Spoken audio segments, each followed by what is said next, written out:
Okay, let's go through some of the sign conventions of the implications of spontaneity and Gibbs free energy. Gibbs free energy symbol is G.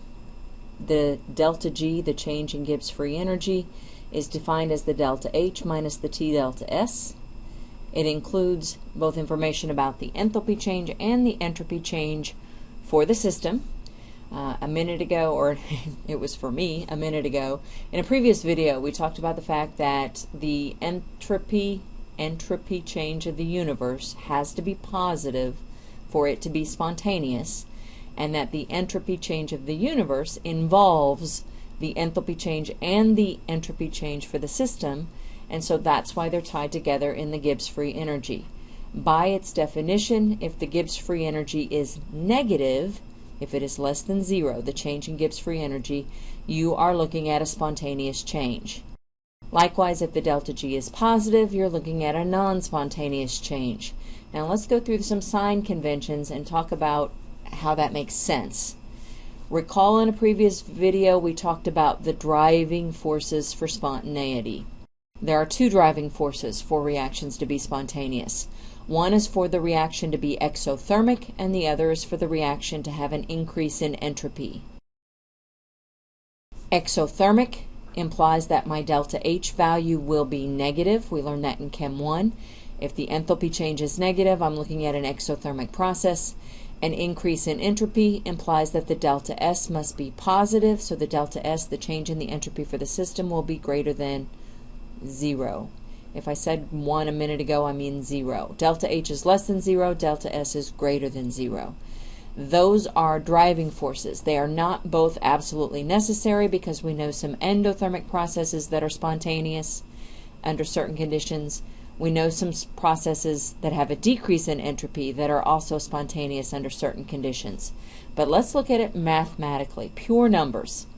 Mathematically, if we are calculating delta G from delta H minus T delta S, where T is the temperature in Kelvin, and my delta H value is less than 0, it is a negative numerical value, then I would subtract the temperature times my numerical value for entropy change, which let's say that it's positive. This means that both of the driving forces would be present in my system. I'd be looking at a system with a negative delta H, an exothermic system, and I would be looking at a system whose delta S was positive, an increase in entropy for the system. Temperature is the temperature in Kelvin, and the Kelvin temperature is always a positive numerical value. There are no negative Kelvin temperatures. So if I purely mathematically think of a negative number minus a positive number, because my delta S is positive and my temperature is positive, a negative minus a positive will always, under all circumstances, give you a negative value. We're looking at the system whose delta G is negative. We're looking at a spontaneous process. If both driving forces are present, if I have an exothermic process with an increase in entropy, I am looking at a process that is spontaneous under all circumstances. Now let's look at a system where neither driving force is present. If neither driving force is present, I'm looking at an endothermic process. An endothermic process would have a delta H be a positive value and a decrease in entropy, exactly the opposite of my driving forces. So I would have a positive delta H minus temperature times a negative delta S. Mathematically speaking, if I have a positive numerical value minus a, remember that temperature is always positive, minus a negative numerical value, minus a negative is a positive, I'm looking at a situation where my delta G will always calculate a positive numerical value. I'm looking at a system whose delta G is always, under all circumstances, a positive numerical value. I'm looking at a non-spontaneous process. If neither driving force is present, if I'm looking at an endothermic process with a decrease in entropy, that process will always be non-spontaneous. It will always be reactant favored. All right, now let's look at a situation where one of the driving forces is present. In the first case, let's look at an exothermic process. Now that is a driving force, but let's look at a system that is exothermic with a decrease in entropy. That means my delta S will also be negative. I have one driving force present, but my other driving force is exactly the opposite. Mathematically speaking, my delta G will be equal to delta H, which is a negative numerical value, minus my temperature times my delta S, which is a negative numerical value. In this case, it is not cut and dried. I have a negative value minus T is always going to be positive, so another negative value. If you look at this purely mathematically, if this negative value is larger in magnitude than this negative value, for example, let's say I have negative 20 minus negative 10. That's going to be negative 20 plus 10 or negative 10. I end up with a negative delta G. As long as this term is smaller in magnitude than my delta H. Now this term is not just my delta S, it's my T delta S. So temperature plays a role in it. Typically the delta S for a system is going to stay constant over a wide temperature change, at a wide temperature range. We'll talk more about that. But as the temperature changes, as it gets bigger, then my negative value gets bigger in magnitude. And so at higher temperatures, the term here on the right becomes larger in magnitude. At lower temperatures, the term here on the right is smaller in magnitude. And this scenario happens at lower temperatures. Let me let that sink in for just a minute. Think about that. If T is small enough, then the term on the right will be smaller in magnitude than the term on the left, and I will end up with a negative delta G, which of course is important because that means the process is spontaneous.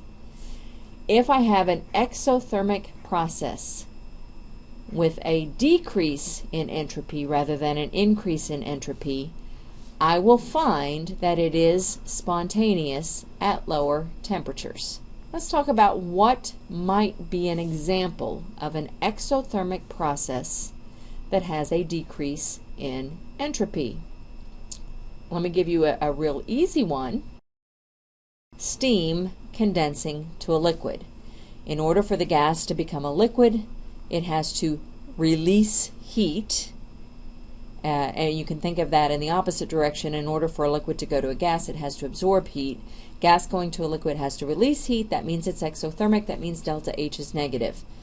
At the same time, in a previous video, we talked about the fact that going from liquid to gas gives you a big increase in entropy, while going from a gas to liquid gives you a decrease in entropy. So gas going to liquid is exactly a scenario like we're talking about, a negative delta H, but yet a decrease in entropy. And when is it spontaneous for gaseous water to become liquid? At lower temperatures. Your temperature gets high enough, it becomes non-spontaneous. Above 100 degrees Celsius, gaseous water will not spontaneously become liquid. It wants to stay in the gas phase if you're above the boiling point. All right, lastly, let's look at the last and final example of calculating a delta G with one driving force present. In this last scenario, let us look at an endothermic process. An endothermic process is a process in which delta H is positive. That's not a driving force, but yet the process would have an increase in entropy. That is a driving force. So it has one driving force, but not the other. Again, calculating it mathematically, delta G equals delta H minus T delta S. In this case, delta H would be positive minus T times my delta S value, which is greater than 0 and also positive. Mathematically speaking, in order for the process to be spontaneous, delta G has to be negative. When will this be negative? It will be negative if this right-hand term is larger than the left-hand term. When is the right-hand term going to be larger? At high temperatures.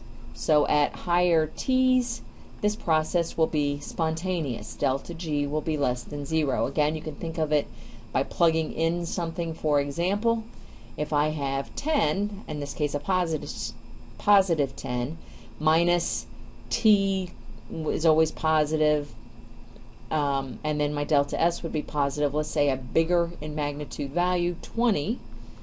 That will give me a negative numerical value, in this case negative 10, just totally randomly plugging numbers in.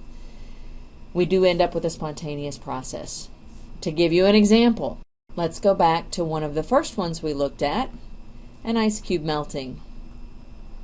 In order for an ice cube to melt, and this does happen spontaneously at higher temperatures, as long as the temperature is high enough above the freezing point.